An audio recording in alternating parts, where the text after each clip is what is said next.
A plumbing job seemed simple enough. Fix a leak, get paid, and leave.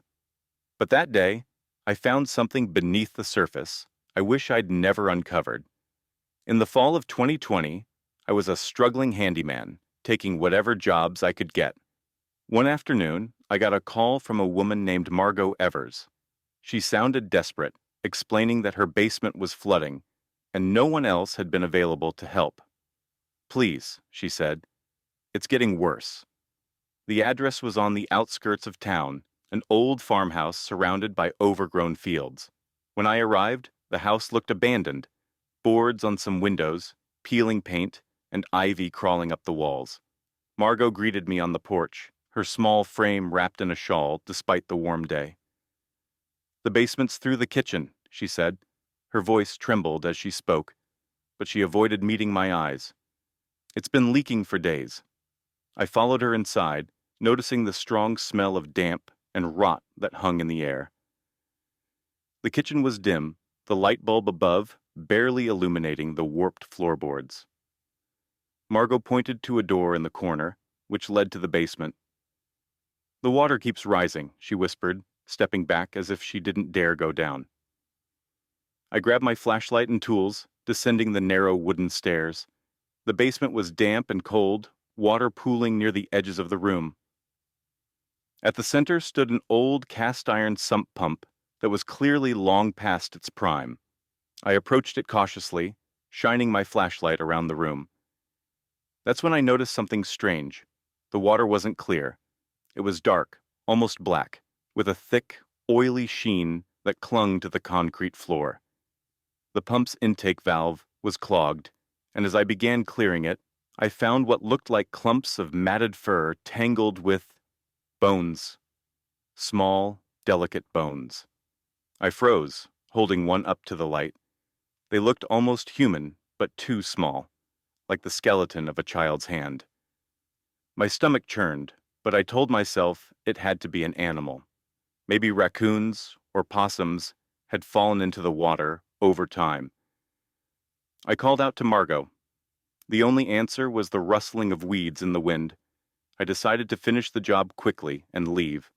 Back in the basement, I started working on the pump, again, pulling out more sludge. That's when my flashlight flickered and died, plunging me into near-total darkness.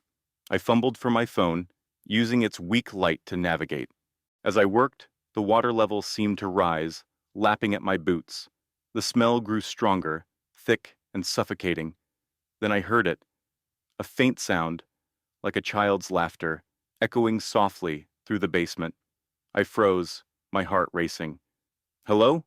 I called out, my voice trembling. The laughter stopped. A splash came from the far corner of the room.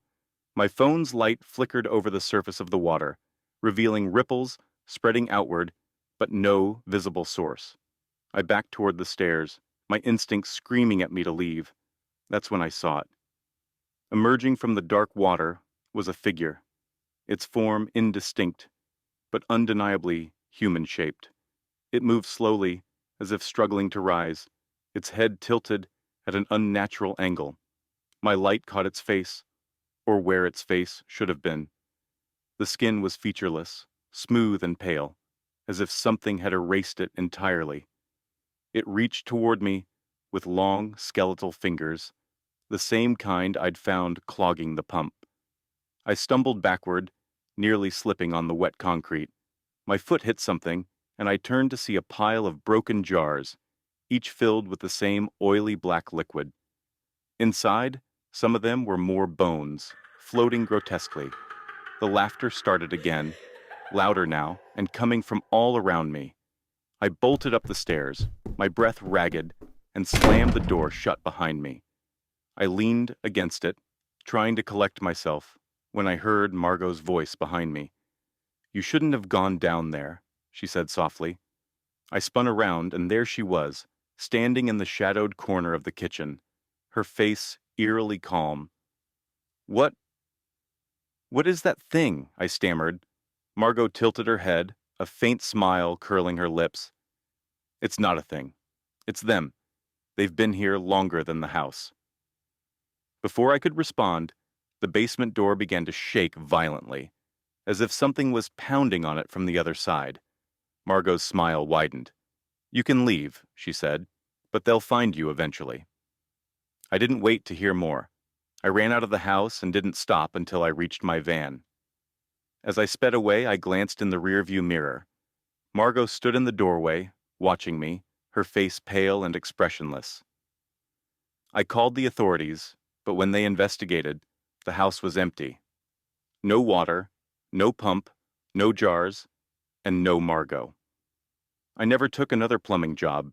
Some things should stay hidden in the dark, and I'm haunted by the thought that whatever was down there is still waiting. Have you ever uncovered something you wish you hadn't? Share your story in the comments, and don't forget to subscribe for more tales that will keep you up at night. See you in the next one.